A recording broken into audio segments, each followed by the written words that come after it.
사순절 기간을 보내고 있습니다. 오늘은 사순절 3주를 맞이하여 주예전에 나와 예배하는 우리 사랑하는 성도 여러분들에게 하나님의 놀라우신 은혜가 함께하기를 주님의 이름으로 축복합니다. 이 사순절이라고 하는 날짜는 40일을 이야기하고 있습니다. 올해는 제2수요일 3월 2일부터 시작하여서 부활절 4월 17일 전날까지 46일인데 주일을 6주를 빼면 40일이 됩니다. 그래서 주일을 뺀 40일 동안 사순절 기간을 우리가 예수님의 고난을 생각하고 또 예수님의 부활을 묵상하고 그러면서 자신을 돌아보면서 영광스러운 부활을 맞이하기까지 참여하며 주님을 닮아가는 절기가 바로 이 사순절 기간입니다. 그럼 우리가 고난으로 인하여서 어려운 가운데서도 말씀 읽기, 또한 말씀 묵상, 또 기도할 수 있는 절기, 이 절기가 우리 성도 여러분들이 되기를 바랍니다. 사람들이 삶을 살아가면서 생각 없이 삶을 살아가는 사람들은 하나도 없습니다. 누구나 할 것 없이 이 생각, 저 생각 하면서 삶을 살아가는 것이 우리 인간들입니다. 그래서 생각에 관하여서 많은 사람들이 이야기를 하였습니다. 파스칼이라고 하는 사람은 인간은 생각하기 위하여 태어났다 라고 이렇게 이야기하였고, 베르너는 생각하는 것이 사는 것이다 라고 이렇게 이야기를 하였고, 데카르트는 이야기하기를 나는 생각한다 그러므로 나는 존재한다 라고 이렇게 이야기를 하였습니다. 우리 인간이 동물과 다른 점 가운데 하나가 무엇인가 하면 되는 대로 사는 것이 아니라 생각하며 삶을 살아가는 것입니다. 그래서 사람은 지나간 과거를 돌이켜 생각하고 반성하고 고칩니다. 그리고 미래를 생각하고 준비하고 영혼을 사모하며 삶을 살아갑니다. 그러나 짐승에게는 그런 것이 없습니다. 그래서 생각이 없는 사람, 이러한 사람을 가르쳐 이야기하기를 짐승과 같다 라고 이렇게 이야기를 합니다. 그래서 사람은 어떠한 생각을 하느냐에 따라서 좋은 생각을 함으로 인하여 성공적인 길을 걸어가는 사람이 있는가 하면, 잘못된 생각을 함으로 인하여서 망하는 삶을 살아가는 사람들도 있음을 우리는 보게 됩니다. 우리가 성경을 읽어보면 많은 사람의 이름이 등장하는데 그 중에서 저는 아주 구약시대에 좋아하는 사람, 다윗이라고 하는 사람을 제가 여러분들에게 많이 소개합니다. 이 다윗이라고 하는 사람, 그를 하나님께서는 칭찬하시는데 그를 어떻게 칭찬하시는가 하면 그는 나와 마음이 합한 자다 라고 이렇게 하나님께서 그를 칭찬하십니다. 왜 하나님께서 이 다윗을 향하여서 너는 나와 마음이 합한 자라고 말씀하셨을까? 이 다윗의 생각 속에는 늘 하나님을 생각하며 삶을 살아갔다고 하는 겁니다. 그래서 내가 어떻게 하면 하나님을 기쁘시게 하며 삶을 살아갈 것인가 라고 하는 것을 생각하며 삶을 살아가는 그의 마음을 하나님께서는 아시고, 하나님께서는 다윗을 향하여서 너는 나와 마음이 합한 자라고 칭찬하셨던 겁니다. 신약 성경에서도 우리가 보면 예수님께서도 마음을 살피셨던 것을 우리는 보게 됩니다. 요한복음 1장 47절에서 49절까지 말씀을 보면 이제 빌립의 초청으로 인하여서 나다나엘이 예수님께로 가는 장면에 관하여서 말씀이 기록이 되고 있습니다. 그때 예수님께서 이 나다나엘을 향하여 말씀하신 것이 내가 미리 너의 마음을 알고 있었다 라고 이렇게 말씀하셨던 것을 우리는 기억합니다. 또 예수님께서는 많은 사람들을 만날 때마다 예수님께서 말씀하시는 것이 무엇을 말씀하셨는가 하면 그들의 믿음을 보셨다, 그들의 마음을 보셨다 라고 하면서 늘 주님께서는 그들의 마음과 생각을 알고 계셨던 이러한 모습들을 우리는 기억하게 됩니다. 여러분, 우리가 삶을 살아가면서 내가 어떠한 생각을 하느냐에 따라서 내 마음이 그쪽으로 이끌려가는 모습들을 우리는 분명하게 여러분들도 아실 줄 압니다. 내가 이러한 생각을 하면 이곳으로 계속적으로 마음이 끌리게끔 되어 있는 겁니다. 이쪽으로 생각하면 이쪽으로 계속적으로 마음이 끌리게 되어 있는 것이에요.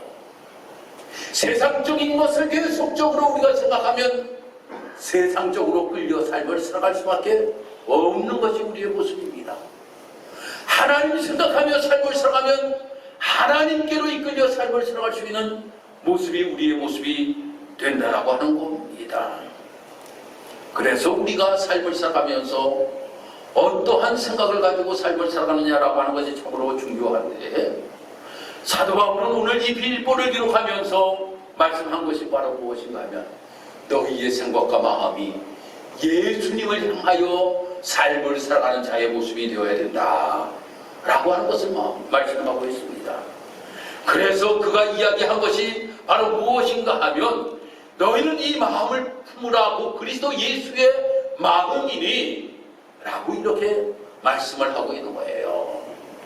너희가 삶을 살아가는 데 있어서 예수님 생각하고 예수님의 마음을 품고 삶을 살아가는 자의 모습이 되어야 된다라고 하는 것을 우리에게 말씀해 주고 있는 것입니다. 그러면 사도 바울이 예수님의 마음이 어떠한 마음이었기에 너희들이 그 마음을 생각하고 본받아 삶을 살아가는 자의 모습이 되어야 된다라고 하는 것을 말씀하고 있습니까? 그것은 첫 번째, 예수님의 마음은 종의 마음이었다라고 하는 겁니다. 예수님께서 이 땅에 오셔서 예수님께서는 가장 낮은 자리에서 삶을 살아가셨던 모습을 우리는 보게 됩니다. 예수님이 어떠한 분이십니까? 삼위일체 하나님이십니다. 성부, 성자, 성령 삼위일체 하나님 중에 성자 하나님이심에도 불구하고 이 땅에 내려오셔서 가장 낮은 모습으로 삶을 살아셨다라고 하는 거예요. 그래서 빌립보에서는 사도 바울이 이야기하기를 종의 형체를 가지셨다라고 이렇게 말씀하고 있음을 우리는 보게 됩니다. 종이라고 하는 것이 무엇입니까? 종이라고 하는 것은 헬라어로 둘로스라고 하는 단어를 사용하고 있습니다. 이 둘로스라고 하는 단어를 사용하고 있는데, 이 둘로스라고 하는 단어의 뜻이 무엇인가 하면 바로 붙들어 매다, 결박하다, 이러한 뜻을 가지고 있어요. 누구에겐가 붙들려 있고 누구에겐가 매여 있다라고 하는 겁니다. 그것이 종이라고 하는 거예요. 아니, 예수님께서 하나님이시고요. 그런데 예수님께서 무엇인가 붙들려 계셨고 예수님께서 무엇인가 매여 있었는데 바로 그것이 누구인지 아십니까? 나예요. 나라고 하는 겁니다. 우리 인간을 위하여 예수님께서는 종의 형체를 가지고 이 땅에 오셨다라고 하는 겁니다. 나를 살리기 위하여 예수님께서는 종의 형체를 가지셨고 여러분들을 살리기 위하여 예수님께서는 저 십자가에 붙들려 매여 주기까지 하셨다라고 하는 겁니다. 이 놀라운 은혜를 누구 때문에? 우리 때문에 이 종류의 형체를 가지고 이 땅에 오셨다라고 하는 겁니다. 그러면 이 예수님을 본받아 우리도 무엇인가 종의 모습을 가지고 삶을 살아가는 자의 모습이 되어야 된다라고 하는 것을 말씀하고 있는 겁니다. 아니, 하나님이 되시는 예수님께서도 종의 형체를 가지고 이 땅에 오셔서 삶을 살았는데 너희들이 종의 모습을 가지고 삶을 살아가야 될 것 아니냐 라고 하는 것을 말씀하고 있습니다. 그러면 종의 특징이 무엇입니까? 첫 번째는 자유가 없다라고 하는 거예요. 종은 자유가 없다. 주인에게 붙들려 있기 때문에 종은 자유가 없다라고 하는 겁니다. 내가 하고 싶은 대로 마음대로 하는 것이 종이 아니라고 하는 거예요. 주인의 허락이 있어야지만이 할 수 있는 것이 종의 모습이라고 하는 겁니다. 우리 보고 종이 되라고 하는 것은 그리스도께서 우리에게 말씀하시는 대로 삶을 살아가는 우리의 모습이 되라고 하는 겁니다. 말씀하시는 대로 너에게 무엇인가 예수님께서 말씀하시는 그 말씀을 귀 담아 듣고 그 말씀에 순종하며 삶을 살아가는 자의 모습이 되어야 된다고 하는 것을 우리에게 말씀해 주고 있는 것입니다. 두 번째 특징은 무엇입니까? 섬긴다라고 하는 특징을 가지고 있습니다. 예수님께서 이 땅에 오셔서 하신 말씀 가운데 마태복음 20장 28절의 말씀 보면 이렇게 말씀합니다. 인자가 온 것은 섬김을 받으려 함이 아니라 도리어 섬기려 하고 자기 목숨을 많은 사람의 대속물로 주려 함이라 라고 이렇게 예수님께서 말씀하셨습니다. 바로 예수님께서 이 땅에 종의 모습을 가지고 오신 것은 섬기기 위하여 이 땅에 오셨다라고 하는 것에 관하여 말씀하고 있잖아요. 너희들도 그리스도의 종이 되면 섬기는 삶이 되어야 된다라고 하는 거예요. 무엇인가 내가 높은 자리에 올려가려고 하는 이 모습을 가지고 삶을 살아가지 말고 무엇인가 항상 섬기려고 하는 모습을 가지고 삶을 살아가야 된다라고 하는 것에 관하여서 말씀하고 있어요. 그래서 예수님께서는 섬김의 도를 제자들에게 가르쳐 주기 위하여서 예수님께서 십자가에 못 박혀 돌아가시기 전 세족 목요일 날 예수님의 제자들을 다 불러모읍니다.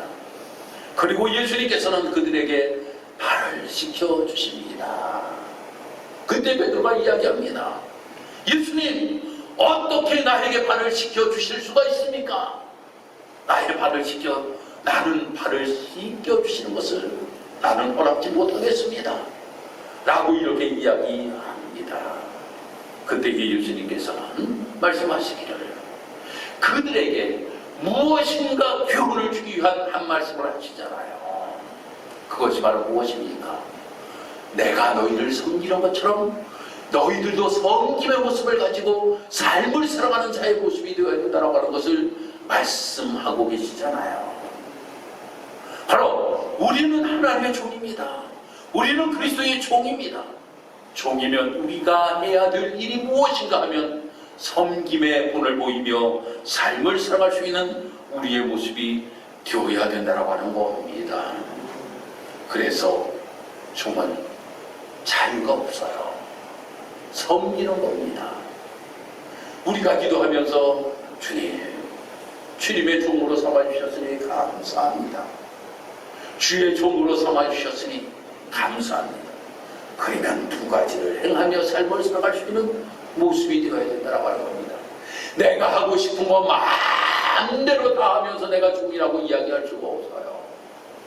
내가 섬기지 아니하면서 내가 종이라고 이야기할 수가 없어요. 바로 이 두 가지를 우리가 행하며 삶을 살아갈 때에 진정한 그리스도의 종으로서 삶을 살아갈 수 있는 모습이 되게 된다고 하는 겁니다. 두 번째로 예수님께서 어떠한 모습을 보이셨기에 우리는 그 예수님의 마음을 본받으라고 이야기하는가 하면 겸손의 마음을 본받으라 라고 하는 겁니다. 경솔의 마음이라고 하는 것은 바로 자기를 비우라고 하는 것을 말씀하고 있습니다. 자기 자신을 비우는 삶을 살아가야 된다고 하는 거예요. 오늘 7절의 말씀을 보니까 오히려 자기를 비워 라고 이렇게 말씀하고 있습니다. 비운다라고 하는 것이 참으로 중요합니다. 건강검진을 여러분들 받으시죠. 이 내시경을 한다든가 대장 내시경을 한다든가 피검사를 하기 위해서는 꼭 금식을 하고 오세요 라고 이렇게 이야기를 합니다. 금식을 하고 라고 이야기해요. 그 금식을 해서 속을 비우고 각종 검사를 하는 것처럼 그리스도인으로 영적으로 건강하고 하나님의 은혜로 채우려고 하면 죄와 얽매기 쉬운 모든 것을 버리고 비우며 삶을 살아가는 자의 모습이 되어야 된다고 하는 겁니다. 그 이해가 여기에 있습니다. 하나님께서 아브라함을 부르십니다. 하나님께서 아브라함을 부르실 때에 너가 가지고 있는 모든 것들을 다 가지고 너가 있는 그곳에서 나를 따르라 라고 말씀하지 아니하십니다. 뭐라고 하나님께서 말씀하시는가 하면 본토 친척 아비의 집을 떠나 라고 말씀합니다. 무엇인가를 너가 비우고 나를 따르라고 하는 겁니다. 예수님께서도 예수님의 제자들을 부르실 때에 말씀합니다. 너희들이 나를 따르기 위하여서는 자기를 부인하고 자기 십자가를 지고 나를 따르라 라고 이렇게 말씀하고 있음을 보게 됩니다. 저 소돔과 고모라 성이 멸망할 때 하나님께서 말씀하십니다. 그곳을 떠나라고 말씀하고 있음을 우리는 보게 됩니다. 사랑하는 성도 여러분, 자기를 비운다라고 하는 것은 겸손을 이야기하고 있는 겁니다. 나는 아무것도 아닙니다. 나는 아무것도 아닙니다. 온전히 주님 앞에 맡깁니다. 주님께서 나의 삶을 인도하여 주옵소서. 내가 이거 가지고 안 됩니다. 저거 가지고 안 됩니다. 모든 것 다 내려놓습니다. 주님이 나를 인도하여 주옵소서 라고 하는 고백인 것이에요. 뿌리라고 하는 소설 읽어보신 분들이 참으로 많이 있고 드라마를 통하여서 여러분들이 보신 분들도 많이 있을 줄 압니다. 알렉스 헤일리라고 하는 사람이 이 뿌리라고 하는 소설을 썼습니다. 그런데 이 사람의 사무실에는 아주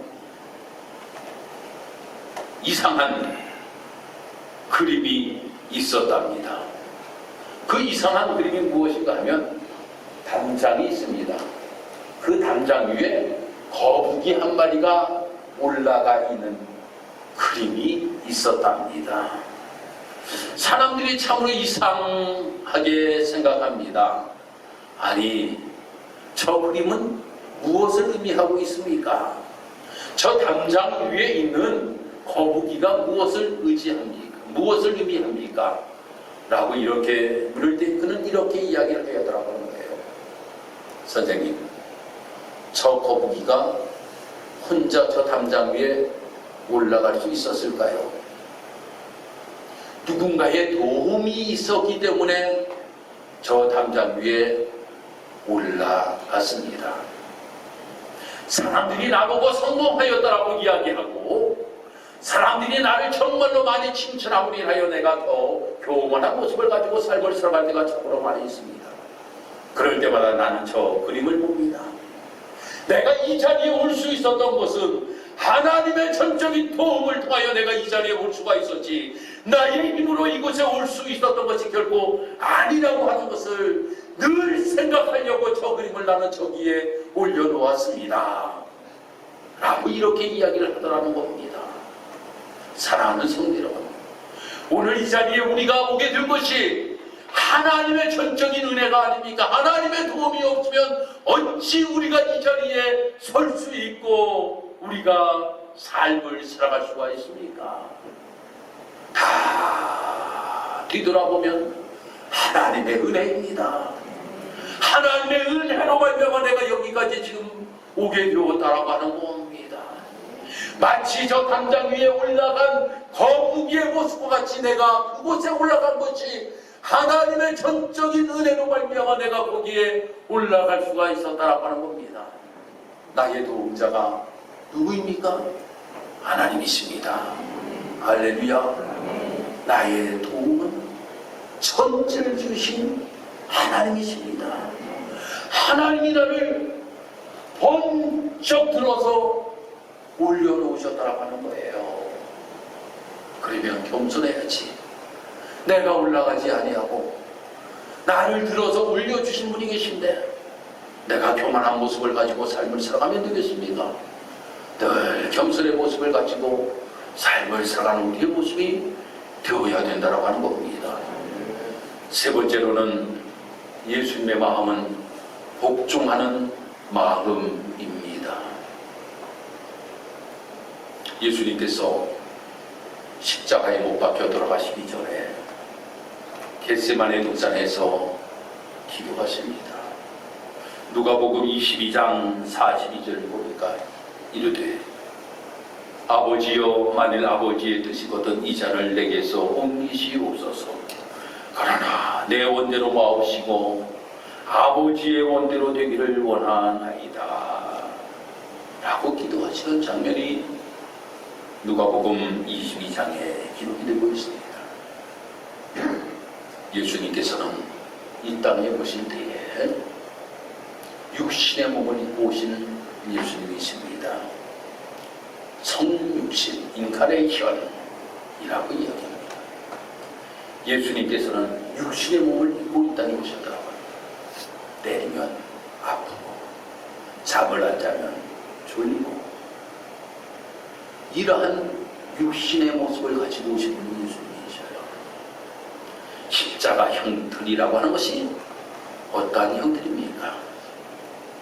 정치범 중에서도 가장 흉악한 정치범들, 또 죄를 지었음에도 가장 흉악한 범죄를 저지른 사람들에게 사형을 행하는 틀이 십자가였습니다. 예수님께서 십자가에 못 박혀 돌아가시게 되었습니다. 생각해보면 얼마나 어려운 일입니까? 그 모든 고통을 다 짊어지셔야 됩니다. 그런데 예수님께서 말씀하십니다.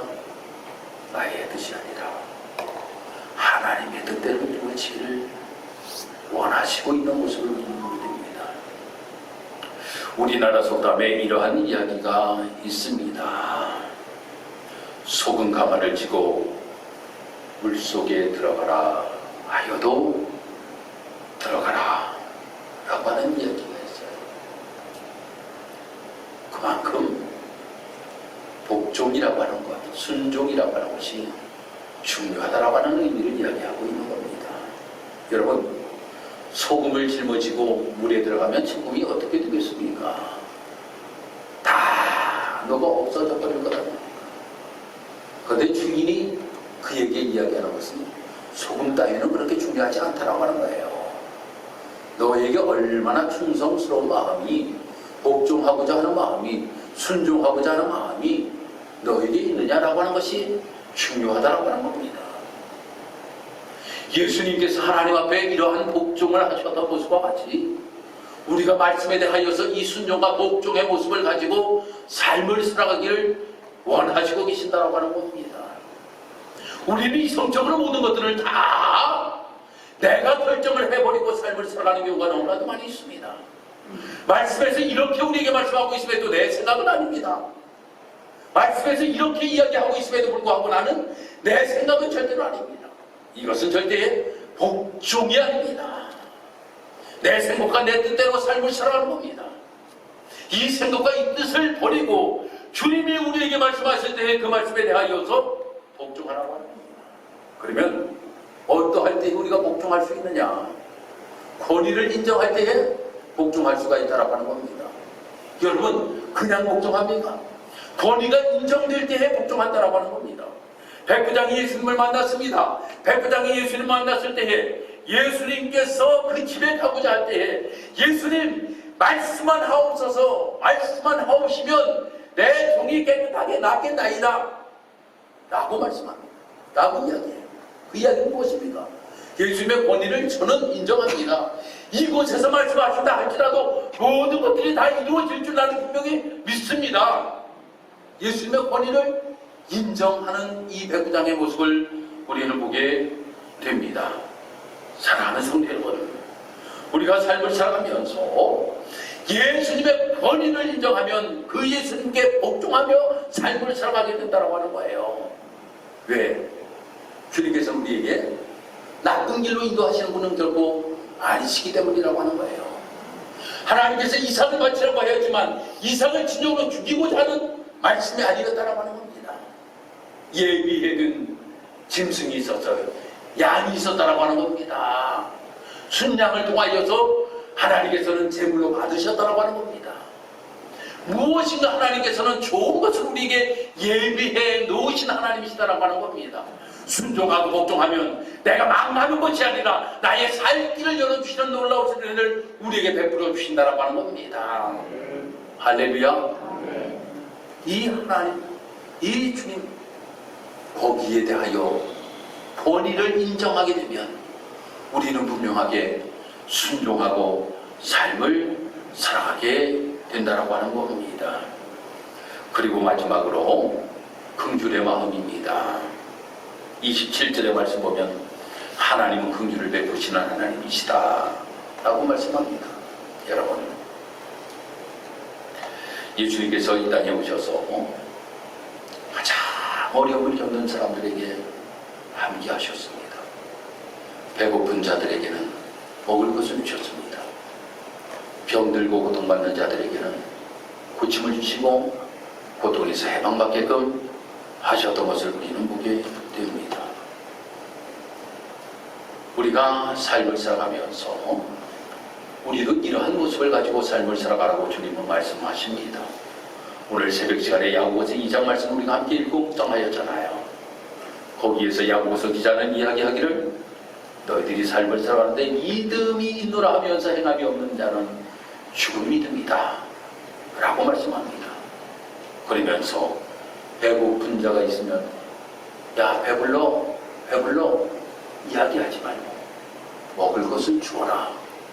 추위에 떠는 자가 있으면 따뜻해라 이야기만 하지 말고 그들에게 입을 것을 주어라 라고 말씀하고 있잖아요. 이것이 바로 긍휼을 베풀며 삶을 살아가는 거예요. 그래서 로마서에서 사도 바울이 이야기합니다. 우는 자와 함께 울고 기뻐하는 자와 함께 기뻐하며 삶을 살아가는 자의 모습이 우리 그리스도인들의 삶의 모습이 되어야 된다고 하는 겁니다. 저 강원도와 울진 지역에서는 큰 산불로 인하여서 너무나도 많은 사람들이 어려움을 당하였습니다. 교회가 20여 번 넘게 전수가 되었다고 하는 이러한 소식을 들었습니다. 너무나도 안타깝습니다. 우리가 오늘 말씀 우리가 듣고 우리 성도 여러분도 오늘 우리가 구제 헌금을 하나님 앞에 드립니다. 긍휼의 마음을 가지고 우리가 드리는 겁니다. 그 긍휼의 마음을 가지고 하나님 앞에 드린 것 전에 저 산불을 당한 이웃들에게 전달하려고 합니다. 그것이 예수님의 마음이에요. 그 예수님의 마음을 가지고 우리가 삶을 살아갈 수 있는 우리의 모습이 되어야 된다고 하는 겁니다. 그래서 우리는 삶을 살아가는 데 있어서 항상 우리는 가장 낮은 자의 모습을 가지고 겸손하게 종의 모습으로 정말 섬김의 본을 보여주면서 복종하며 긍휼을 베풀며 삶을 살아갈 수 있는 우리의 모습, 이것이 예수님을 닮은 성도들의 모습이에요. 사순절 기간은 예수님 닮아가는 작은 것 한 가지라도 하나하나 실천함으로 인하여서 예수님과 함께하는 사순절 기간을 보낼 수 있는 우리 성도 여러분들이 다 되시기를 주님의 이름으로 축복합니다. 기도드리겠습니다. 하나님 감사합니다. 오늘도 주 은혜 가운데 하나님의 전에 나와 예배하며 말씀 우리에게 주시고 말씀 묵상하며 예수님의 마음을 본받아 삶을 살아가는 우리의 모습이 되기를 원하며 오늘도 함께 말씀 나누었습니다. 하나님, 나의 삶이 예수님 닮은 모습 되기를 원합니다.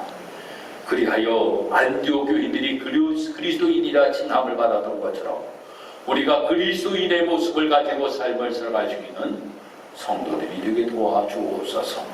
특별히 직산교회를 주님께서 세우시고 성도들을 불러주셨으니 모든 성도들이 이 아름다운 그리스도의 모습을 가지고 삶을 살아가는 복된 성도들 되게 도와주옵소서. 감사드리며 예수님 이름으로 기도드리옵나이다. 아멘.